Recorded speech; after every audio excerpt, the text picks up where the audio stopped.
Hello team, welcome to another ATP Geopolitics video with myself, Jonathan MS Pierce. This is a Ukraine war update extra video. I did a video giving you some opinions of certain Democrats who are really pro-Ukraine and nailing stuff yesterday.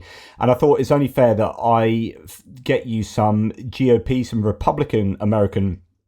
American Republican politicians who think similarly, to give you that sense of balance, and also to give you the idea, and in fact Representative Lawler here is going to talk about this in a second, give you the sense that actually perhaps the voices in the Republican Party that are pro-Russia and anti-Ukraine are a small minority of voices, but they are just very outspoken, they're very loud, and often it's those that have minority opinions that shout the loudest about them, and that can give you an incorrect sense of, you know, how powerful that caucus might be. So I'm going to give you some Republican opinions here and do my interspersing of those interviews with my own commentary. It is just like 4 different videos of me talking about them as we go along, so take it for what it is, but hopefully it's of interest. What I try to do for you guys is spend literally my entire life compiling information, so you don't have to, and so you can just come and get some opinions, get a sense of what's going on from me, I guess, rather than spending your time sifting and searching. Anyway, this is, as I say, a Republican representative, Lawler. Now he's interesting. We're gonna pop into a little bit of his background as this video goes on, because I think that actually he's got some meaningful background that influences his opinions on Ukraine. But here he is, sewing it all together somewhere near the beginning, all of these conflicts, and having a greater understanding of the geopolitical landscape, I think, in the world, far greater than likes of people like Marjorie Taylor Greene and her ilk that he is pitted against. There is this schism in the Republican Party, and it's just such a shame that there aren't enough of them prepared to go out on a limb and say, hang on, that's not right, that's not cool what she's saying. And I know, you see, the problem is there's a threat of being primaried, which is, if you're going to say something against Marjorie Taylor Greene, you are by extension probably saying something against the MAGA movement, and that is Trump. So if you're saying something against Trump, if you're going to be strong on Ukraine, it means you're actually going to be fairly anti-Trump, unless you are very delicate with what you say. So it's safer if you just keep quiet. People are looking after themselves rather than what's right. They are putting, politics before people, whereas we need to put morality, we need to put people first, on our individual sort of party politicking and self-preservation ideally come second. I think what you're seeing, frankly, on both sides are challenges. I think the Democrats have a major challenge on aid to Israel. We'll see how many of my Democratic colleagues support that. Obviously, we have had consternation within our conference on Ukraine. But as I've said repeatedly, when you look at what is happening around the globe, these things cannot be taken up as silos. They have to be viewed in the context of the greater conflict. China is the biggest purchaser of Iranian petroleum. It's why I introduced the SHIP Act last year and passed it through the House. And finally, the Senate will be taking this bill up. It's why yesterday we passed the Iran-China Energy Act to go after the financial institutions in China, which are facilitating this illicit oil trade. And it's absolutely right. There needs to be an understanding that all of these things are connected. And we are playing 4-dimensional geopolitical chess. And so when the likes of MTG, Matt Gaetz, whoever, are like, yeah, Ukraine Nazis, it's just froth, it's just nonsense, conspiracy theory fluff. It's dangerous, though. It's super dangerous. But it's like, you just don't understand. You're just not clever enough, or you don't want to be clever enough, or you're not interested enough, or whatever it is. You are you really shouldn't have a seat at the table here, but you forced your seat to the table and you are holding people hostage with a gun, diplomatically hostage. And as a result, you've been getting your way. But the serious politicians understand what's going on. $88 billion in increased revenue to Iran since Joe Biden took office. These sanctions are critically important. You look at what is happening where Iran is the greatest state sponsor of terror. It is using the funds from this illicit oil trade to fund Hamas, Hezbollah, the Houthis, and now a direct assault on Israel. And as I've said repeatedly, my wife is from Moldova. Her family lives on the Ukraine border. I have no doubt if Ukraine... And that's that bit of background. That's it. Why is Mike Lawler bucking the Republican trend? Why is he putting his head above the parapet? Why is he so confident in being strong on Ukraine? Wife's from Moldova, lives on the Ukrainian, family lives on the Ukrainian border. Right, I get it now. It falls. These former Soviet satellite states will fall with it. And that is a calamity that none of us can afford in the United States or in Europe. And so, Which in a sense, if I was to be super cynical, it'd be like, so you are putting yourself... Do you know what I mean? It's like you only make these big claims, you only realise the moral sense of it all when it affects you more. And I always think that's a little bit sad. Like, Ukraine doesn't affect me personally, as in it's come to affect me personally. I've become personally involved with Ukraine. But before the war started, I had no horse in the race. Personally, I had no personal connection to Ukraine. But so for me, it was all about the geopolitical understanding, the gross unfairness of it. But for a lot of politicians, it's just whatever little echo chamber they're living in and jumping on whatever conspiracy bandwagon. And someone that bucks a trend is because he has a horse in that race as well. We must lead. And if we fail to lead in this moment, we will be viewed like Neville Chamberlain was in the lead up to World War II. So Congressman, you're actually sounding like a conservative Republican, and I haven't heard that out of the House often on this issue. He can say that. I mean, Joe Scarborough was a conservative Republican lawmaker, before he got into his present gig. By the way, Wall Street Journal editorial pages consistently chided people inside your conference who have been pushing back on doing the very things you're talking about right now. Sometimes a sense of perspective. This is such needed. A good question. I love that he asked this. If you'd be kind enough to take us into the House conference, and I understand you have people that spout Vladimir Putin's talking points and Russian propaganda, but we also talk about the House Intel chair. We also talk about the House Foreign Affairs chair, McCall. Who have both been strong, fierce advocates for Ukraine from the start, and like you, they take what I consider at least to be a traditional conservative stance. I'm curious, inside the caucus, how big of a split is there? Are there 50%, 40%, 30% who are doing Vladimir Putin's bidding, spewing his talking points? Is it 5%? Do most Republicans support defending Ukraine against Russian aggression? It is a significantly small number, but unfortunately a loud number. The old small but loud. And hopefully that really is true. The word significantly there might do some heavy lifting. Significantly small. Does he mean it's a significant minority, which means actually it's a bigger minority than you might think? Or is it significantly small, as in it really is very small? And I think he means there significant minority, which means, it's less than 50%, but there are a few of them.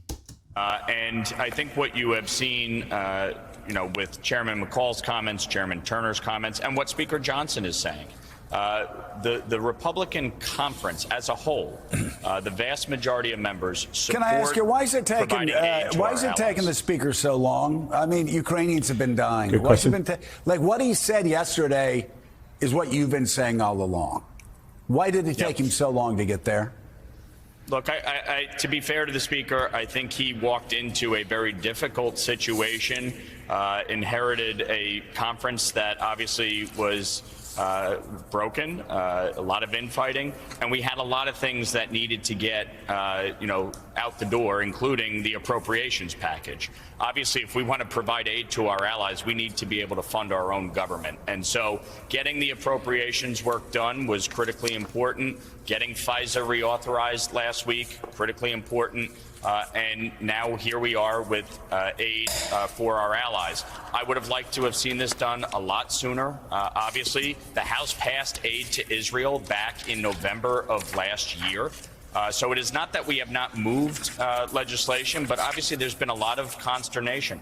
When you look at some of the challenges that we're facing across the globe, with all respect, I think Joe Biden has made several mistakes in the lead up to the conflict in the Middle East, including lifting some of the sanctions against Iran. Iran is the greatest state sponsor of terror. And then he goes to talk on Iran and has a bit of a dig there at Biden over Iran. But the idea here is that, he admits that he would like it to have been done earlier. And of course, he can't be seen to criticize fellow Republicans for it not being done earlier. But that really does, I think, lay at their feet. But he is someone who clearly feels strongly for Ukraine, has a Wall Street Journal column where he is advocating for Ukraine on a regular basis. That's really important in a media outlet like that. We're going to go to Mike Pence now, the former vice president, who is at present in Brussels advocating that the US moves away from an isolationist positioning to take center stage globally. But of course, you got to put your money where your mouth is in order to do that. I've talked previously about the whole idea that America is getting involved in places like Ukraine and spending money on foreign diplomacy is that you get a return on investment. So the isolationist critics like your MTG and the MAGA Republicans will be saying, well, we need to sort out our borders first. We need to spend money. America first. We need to spend money on America. And it's like, well, it's not either or. It's not that we can't spend a single penny out there until we spend. Otherwise, you just spend all your money ever on America internally and not anything out there. And if you do that, then of course you can't expect to get any benefit from the world if you're not investing in the world. And so there has to be this idea that you look after your own, as well as you can walk and chew gum, as well as investing out there so that you get a return on investment. Now, the US is culturally and politically, militarily, economically at the center of the world, right? The film industry, a lot of computer game industry, which is multi-billion dollar, bigger than the music industry, the computer game industry, IT industry, military, etc., ad infinitum. The US has an incredible power around the world that it is exporting to the world. But in order to continue getting the demand for your stuff coming from outside, you need to invest in outside. So the reason you export security and you're involved in NATO and you're playing the central role here, there and everywhere is that you're also managing trade deals on the back of that. You say, yeah, we'll support you if you do this. And then it turns out you end up buying our military equipment and you end up doing this and you end up buying it. And we have these contracts and our contractors go out there and do work out there. And so America is powerful and it's at the top of the hegemonic ladder because it's not just projecting itself, it's also investing in. So it's projecting itself onto the outside world, but investing in the outside world to get that return on investment. And of course, isolationism will cause people who say America first will end up then seeing America come last, because after generations of doing that, you will find out that you've created a vacuum in the world that will be filled by other power structures. Well, who will that be? Most likely China, with Russia tagging along. The EU will be trying to fight the battles of the US, but the EU is suffering with being undermined politically by the likes of Russia, etc., etc. And so this, people always terribly, it depends how you define globalism or internationalism.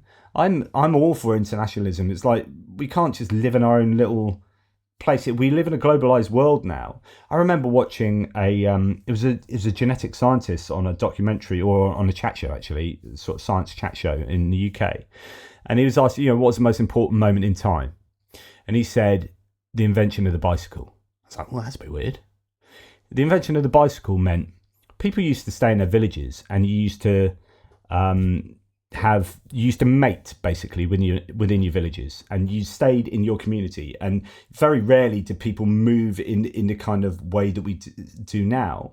The invention of the bicycle, people had individual freedom to move, like, a bit like horse, but it was that taking this to a new level. It's a technological advancement that started, and now we've got cargo ships and planes and this and that, and we are just spreading ourselves all around the world, and we live in an international global world, whether you like it or not.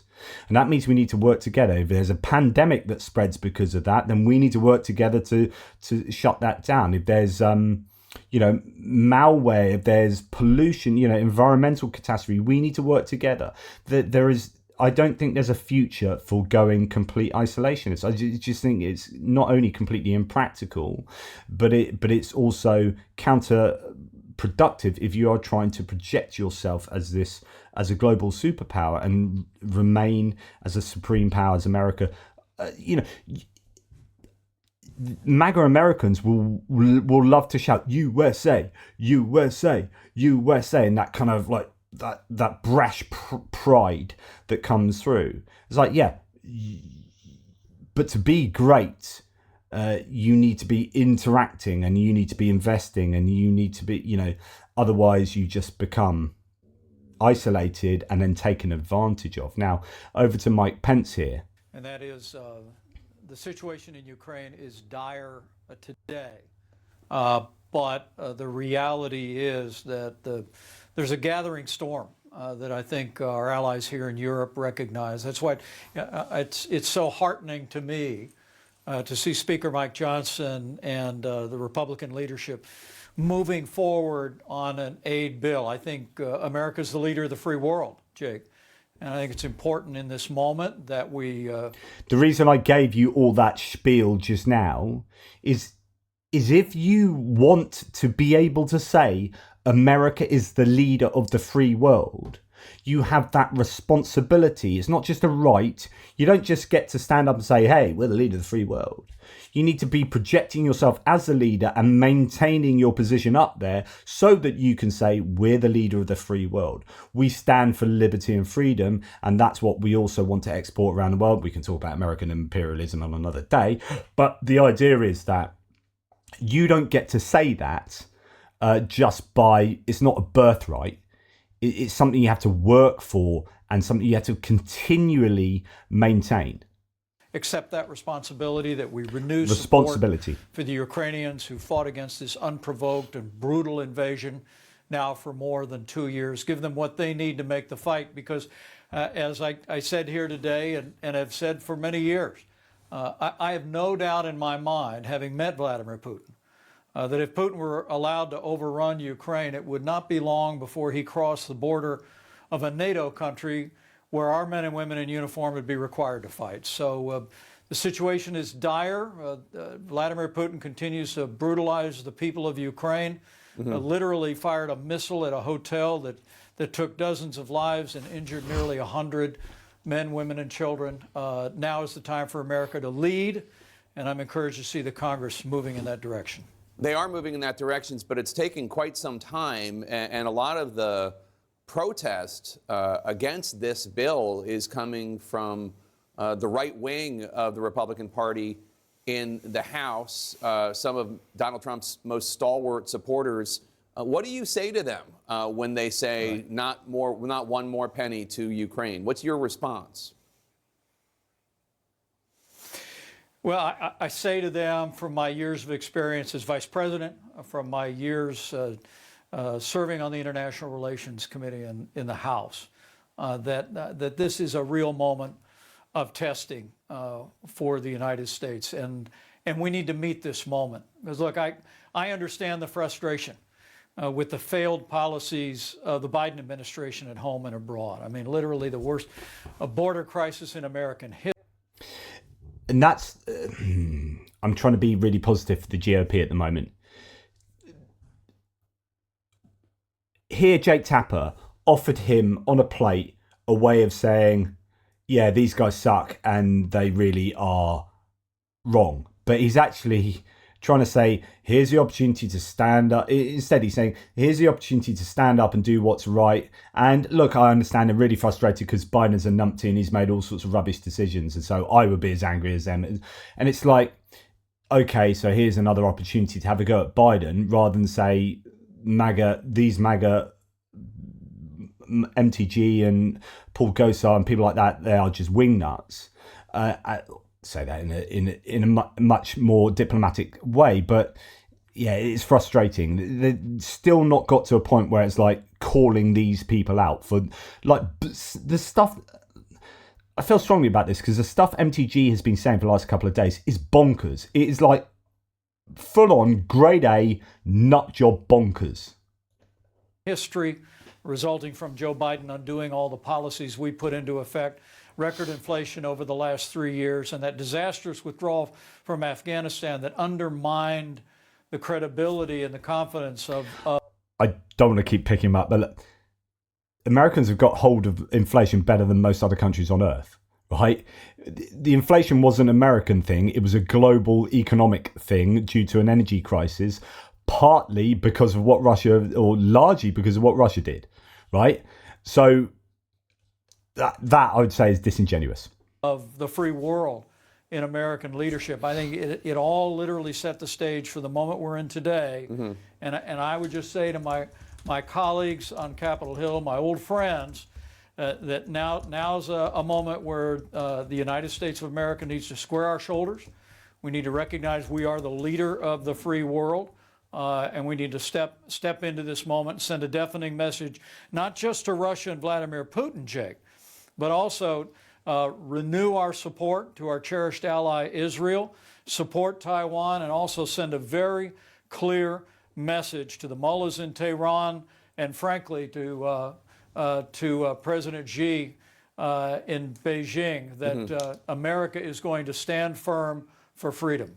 You say isolationism is never the answer. That was the theme of your speech earlier today. The rhetoric of your former running mate, Donald Trump, has been a major driving factor in your party, the Republican Party's gradual shift toward a more isolationist view over the past 8 years. Maybe it's a minority view, but it's growing in power. And this helped create the climate for the foreign aid fight we're seeing today, which is also threatening Speaker Johnson's job. Now, you have famously split with Mr. Trump over both January 6th and his views on foreign aid. But I wonder if, as Trump's former vice president, if you ever feel that maybe you played any role in the erosion of the Reagan ideology that you stand for. Well, first, let me not skip over the fact. I think Speaker Mike Johnson is in a tough spot. Look, it's a very narrow majority, and I think what the American people will witness here is nothing short of moral courage. Here, Speaker Mike Johnson has decided to do what he believes is right and trust the American people with the outcome in this moment, and I commend him for that. But as to your question, it's a fair question, but I would tell you, I honestly believe the emergence of this new Republican isolationism, I believe, is something that has come forth in the last 3 years, particularly with the disaster at our southern border. And so the good thing here is he's recognizing the MAGA isolationism. So he recognizes that's a thing, and the implication is it's a negative thing, it's a problem. I recognize, but he tries to say it's only come along in the last 3 years, as if he doesn't understand its evolution from the Tea Party movement. He doesn't the movement right through his own vice presidency and the Trump presidency to where it is now, and QAnon, the fact that it's so closely connected to wingback conspiracy theorizing is, I'm sorry, that is pretty disingenuous. But, record, you know, outside of that, like the general kind of Ukraine things he's saying are broadly correct, right? Inflation and the Russian invasion into Ukraine. I think you have many Republicans that are falling back to the notion that we've got problems here at home. We can't solve every problem in the world, when the reality is that anyone that says that we can't secure our border, revive our economy, and be the leader of the free world's got a pretty small view of the greatest nation on earth. We've done both now for 75 years. We can do both again. And absolutely bang on. And I love the way he says it's great. It's like because you got, like, Mike Johnson has said this a couple of times. He said it several times in the same interview, saying we're the greatest nation on earth. And I know some people in my threads have been like taking the mickey out of that if they're not American, but a lot of Americans genuinely believe that. And then, you know, when you look at things like economics, and when you look at certain things, and like I was talking about, that cultural projection out into the world, you can argue that. You can make arguments for the US being the greatest or most successful whatever country in the world. I'm not saying that is the case, but you can make that case. If you are going to say that, to say we're the greatest country on earth, and then someone says, oh, can you do some border reforms and can you help Ukraine at the same time? And they say, oh, we can't do that. We've got to sort the border out first. We can't do anything until we sort the border out, and then we'll sort Ukraine. But actually, we can't do that until we've done this, and then we can't.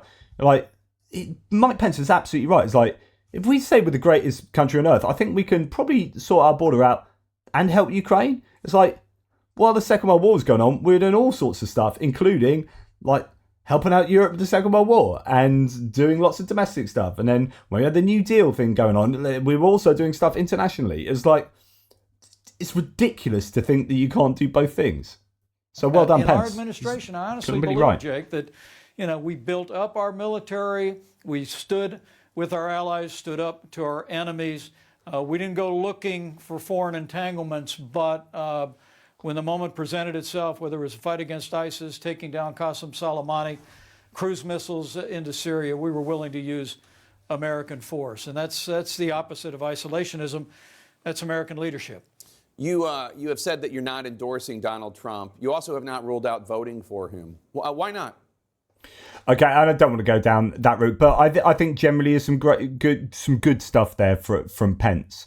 And then we're going to go to the chairman of the House Intelligence Committee, who is, I think, pretty much spot on with what he says. So this is Mike Turner. He's from Ohio.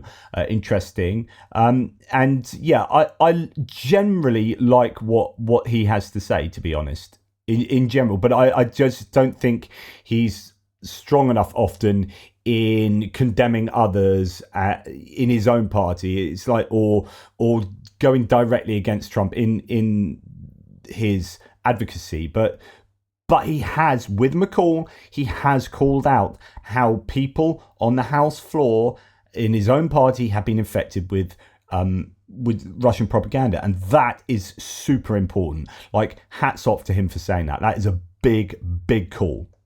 The House floor so you can have a vote. Right. Well, we have to pass this Ukraine aid. It is at a critical time.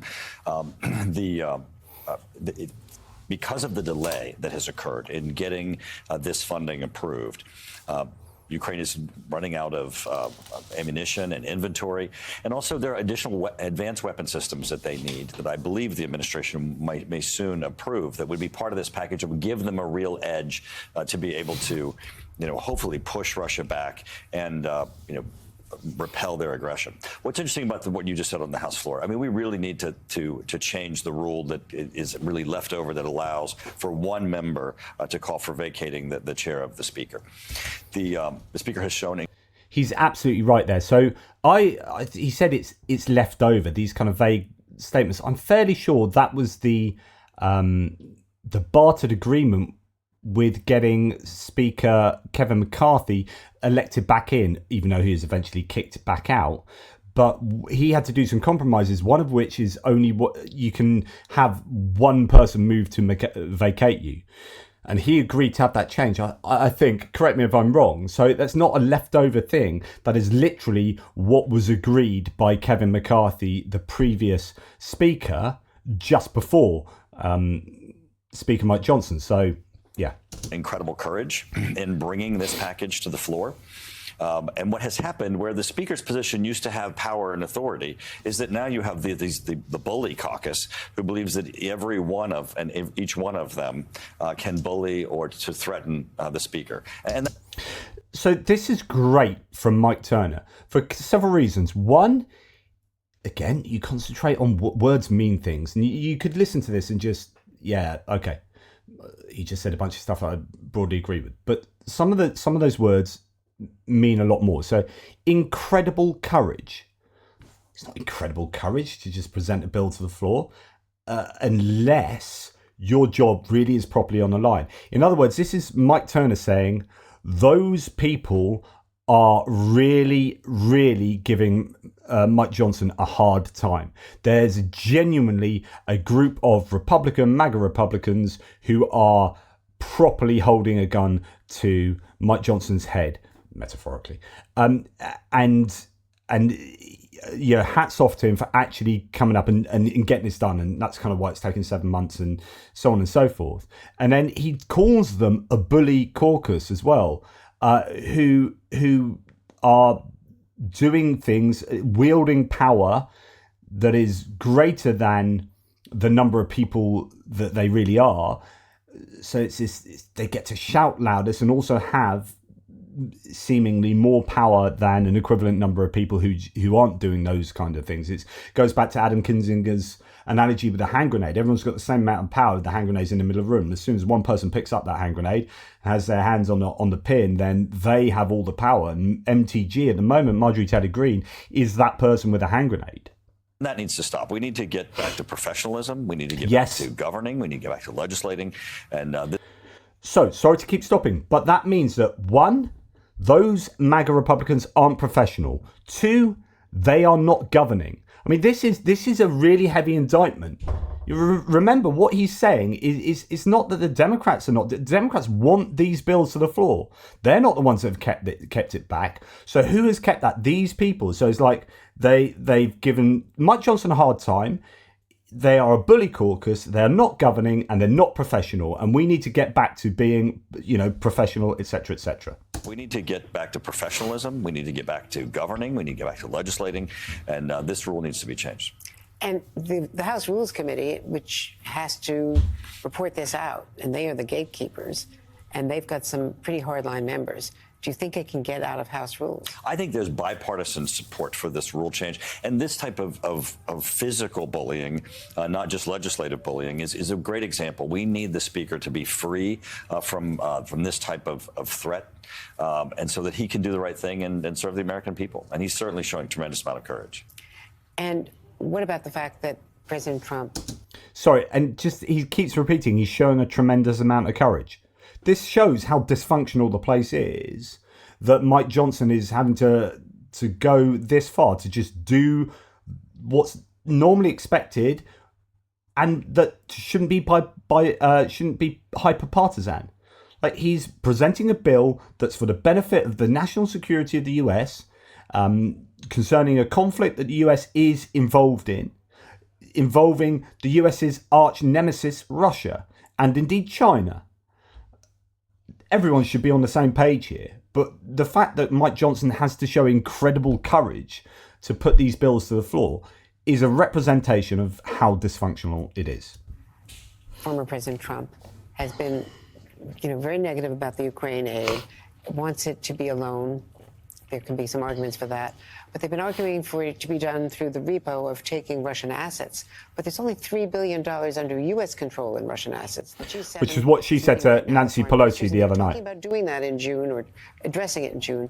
But most of that Russian money is frozen. And it's, for some reason, beyond my ken, it's in Belgium. And there's more of it in Japan. It's not the $61 billion that is going to provide the particular weapons that you just said are so important to Ukraine right now. Air defenses that we can provide. You're absolutely right. And we're seeing every day that Ukrainians are dying because of Russian shelling and the need for air defense in Ukraine. That's the right rhetoric. And as you are aware, a good chunk of this money goes to replenish U.S. stocks. If you actually break down the portion that Ukraine is getting, it's not it's a smaller portion overall of the amount of money that's being approved.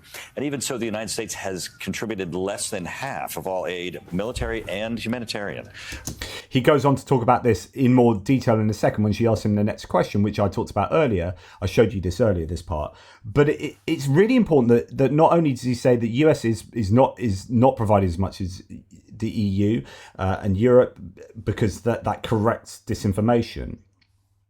But it's also to say that it's not the whole package that goes to Ukraine. So when you're talking about $60 billion, and this is the what really irritates me about Marjorie Taylor Greene, she's like, why are we sending $60 billion to Ukraine?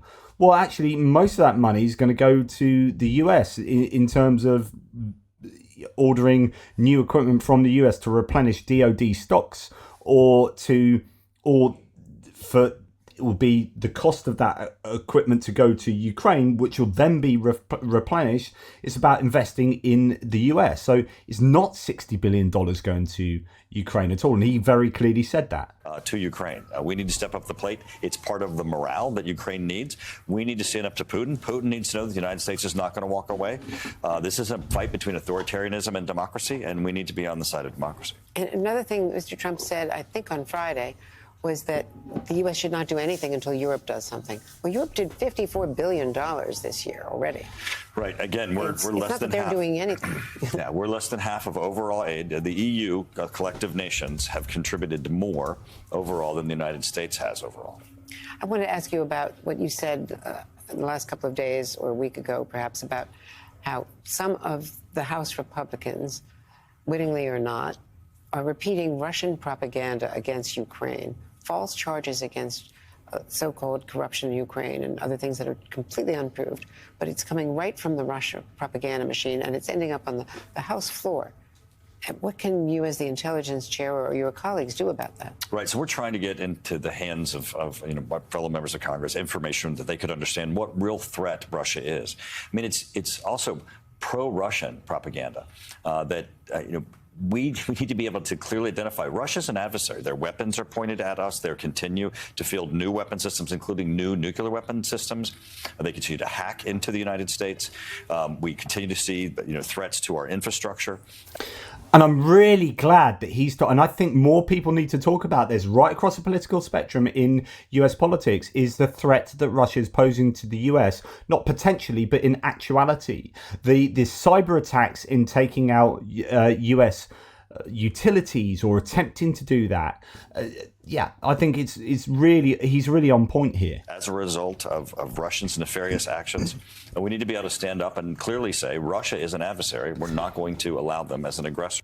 Yes, exactly that. Stand up and say these guys are the bad guys. Officially, I, as a Republican lawmaker, am going to stand up and say we are being attacked by Russia.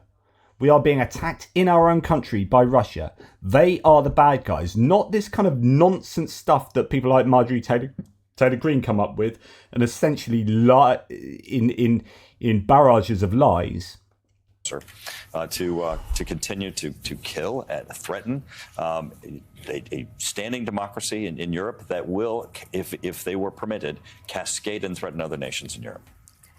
And when we met last in February in Munich at the security conference, that weekend, President Zelensky was saying we could lose this war. We could have to keep retreating. Advika was lost that weekend. Sorry. Navalny was killed that Friday of that weekend when we were there in Munich. So many events were happening. And it was a very downbeat meeting of the European leaders and of the U.S. Right now, it's gotten a lot worse. Kherson has been attacked. There have been continued retreats. They really are in trouble. They are, and this is winnable by them. And two things need to happen for the shift. One, they need our aid so that they have sufficient weapon stocks to be able to defend themselves and to fight. And they're the ones who are doing the fighting, and admirably and honorably. And then secondly, they need long-range weapon systems. They need to be able to hold Crimea at risk and the Russian supply lines and push back the so-called front ATACMS. lines, the 300-kilometer ATACMS long range. As they're being attacked with drones and missiles from Crimea, they need to be able to take out those weapon systems to keep their own people safe. I want to ask you about Israel because Israel's war cabinet. And we'll leave it there because he goes on to talk about Israel. But I think that is really good rationale from him and really good rhetoric. So totally impressed with him in the main. We're now going to go to the Conservative podcast, the Bulwark podcast with Tim Miller again. He is a never Trumper now. He's Conservative, but not a fan of Donald Trump.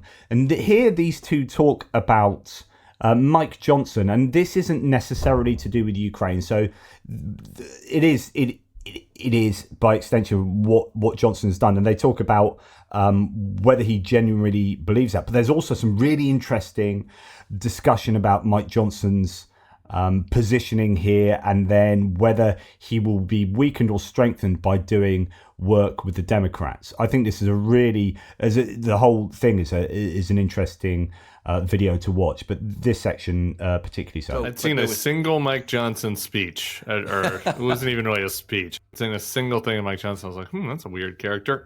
Anyway. So remember who was right before Mike Johnson? It was like Jim Jordan was right before that, right? Yeah. And so Jim Jordan couldn't quite get there, and then we ended up with Mike Johnson. That turned out to be pretty consequential because Jim Jordan is basically an isolationist, and Mike Johnson is a Reagan Republican. Pretending to be an isolationist. Pretended for a little while. Yeah, but his heart is there. The way he talks about, like, if we don't stop Putin, he's going through the rest of Europe. And, anyway. Which I think is fascinating. So, who is Mike Johnson? He is a Christian nationalist, but he's also been this MAGA Republican. But I think he's not like a QAnon conspiracy theory MAGA Republican.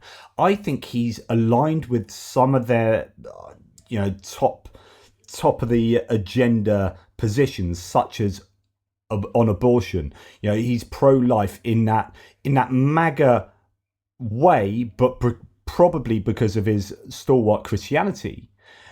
And so, although he's been in that MAGA train, he's probably not all in on it in hindsight. I'm coming to understand his positioning a little bit more. Like, he does say he's a Reagan Republican, and you can tell, as I was just about to say, you can tell there are elements of that with the way he understands the importance of national security, and he listens and believes the intelligence agencies of his country, and he's not willing to go all in on conspiracy theorizing nonsense.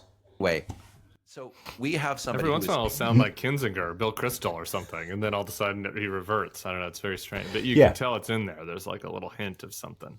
There's a little hint of Reagan in there somewhere. Yeah. So I think that was historically could turn out to be an important moment. Then the next question, of course, is he willing to fall on his sword? Is he willing to die for this? And he's got the whole Christian thing going on, like, this is all about what's right and wrong. And look, when he gets to stuff like anti-gay, you're like, the Christian stuff doesn't really help there. No. But when he believes that the right thing to do is to, save Ukraine, he's the kind of guy who seems willing to, like, take a sacrifice for that. And he talks about that was so weird yesterday. He talked about his place in history. And we'd like members of Congress, we'd like speakers to think that way, wouldn't we? Like, I'm going to do the right thing. Like, this bill, getting this passed, saving this country, stopping this aggression is more important than my job. We'd love for members of Congress to think that way. And God bless him, Mike Johnson seems to be doing that. Maybe there's a Mike Pence element of this. Again, like, it's like plenty to criticize. So please, this is not hagiography, and it's 6 months late. But go back to that line I read to Hallie. I can make a selfish decision and do something that's different, but I'm doing here what I believe to be the right thing. Now, that could be it could be bluster, right? It could be fake moralizing. There's plenty of people that do fake moralizing. But if it turns out that he really jams this thing through with Democrats and faces potentially getting overthrown in his speakership, also, and conceivably it could end up making him more powerful. also, right? Because like, let's say he jams it through and these guys fail in their motion to vacate, which I think is which is also possible. He could end up coming out of this. It's sort of like, why don't more people try this? This is one of my biggest frustrations the last 9 years. If he follows through on this, there seem like some pretty big upsides, both for policy and politics and his eternal soul, all across the board, it feels. They're going to talk a really interesting little segment coming. But the idea that it could make him stronger, I was listening to another analysis today where they were saying that if he gets that Democrat support, it means he looks like he's willing to govern, to do bipartisan interaction and governance. And that will play well for those more, and I know establishment Republicans is not how like MAGA likes to see them. They're dead against that deep state establishment, blah, blah, blah. But I mean that in the general sense of like, traditional Republicans who've been around a lot longer. They'll be like, okay, Mike Johnson, right, we'll get behind him. And then Democrats will be like, okay, the idea that the analyst was saying earlier was it's the better the devil we know. Interesting saying that about Moses Johnson. But like, we know Mike Johnson, we know where he's coming from. We might not agree with him on an awful lot of stuff, but we recognize he's willing to work in a bipartisan way. And if we get rid of him, if we Democrats go along with these MAGA Republicans to vacate the speaker, then the likelihood is we're going to get someone that's even more batshit crazy. And if that's the case, then we won't be able to work at all. There will be no more passing any bills in a bipartisan manner.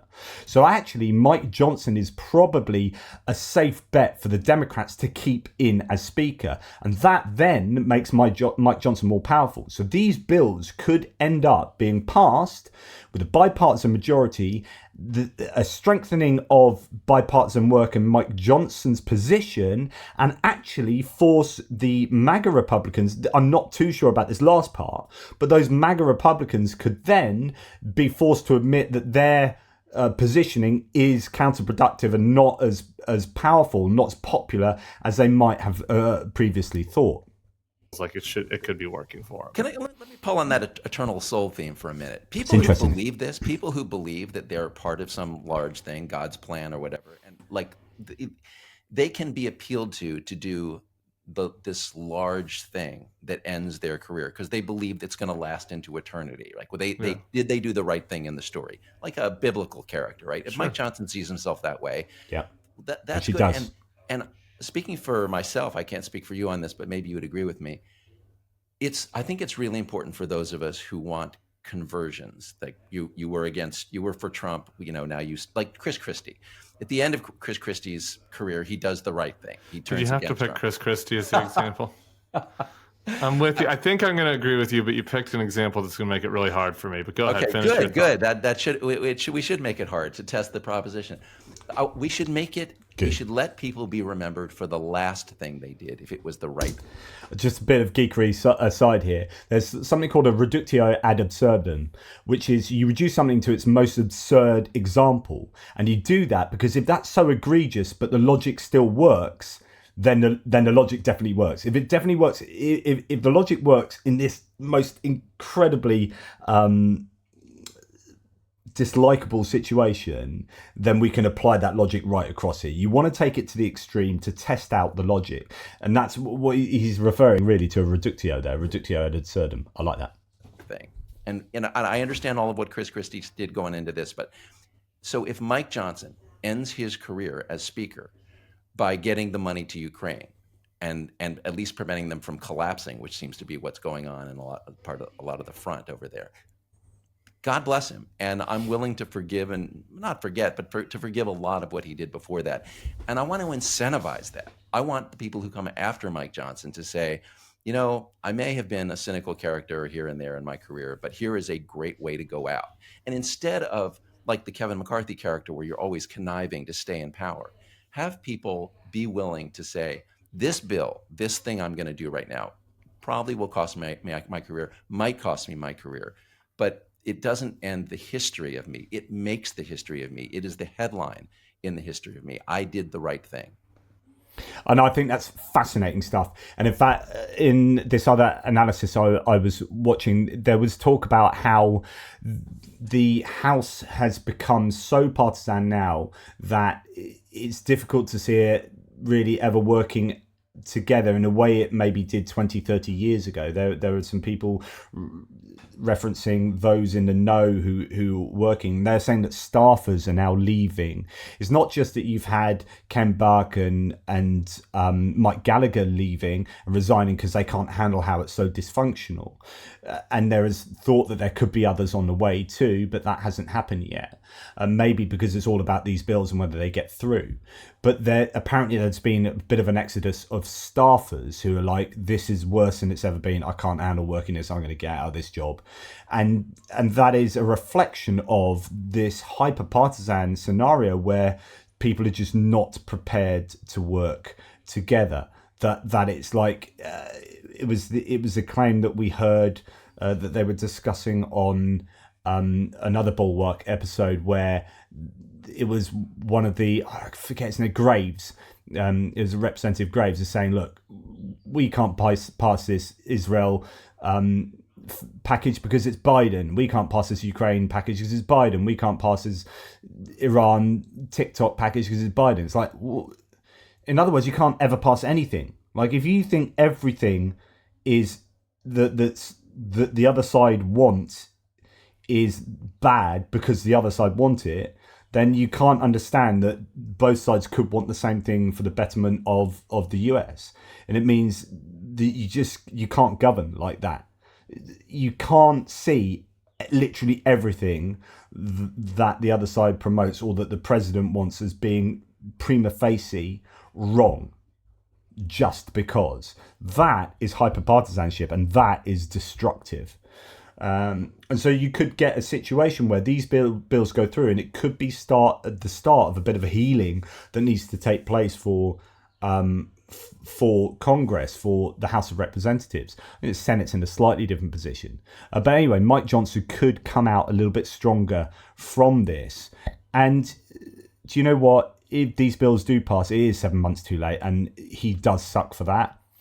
Like, he could have done this good stuff now. He could have done this 7 months ago, and I don't think you would have had the growth and this like I keep saying, metastasizing of this MAGA cancer that has happened in 7 months. It's got worse, and actually it probably would have been easier for him to have tabled the Senate bill in February or done whatever 7 months ago, and he wouldn't have had his job so much on the line as it is right now. Nonetheless, he could come out stronger. Let me know what you think. Anyway, that's enough from me. You take care, guys. Speak to you soon.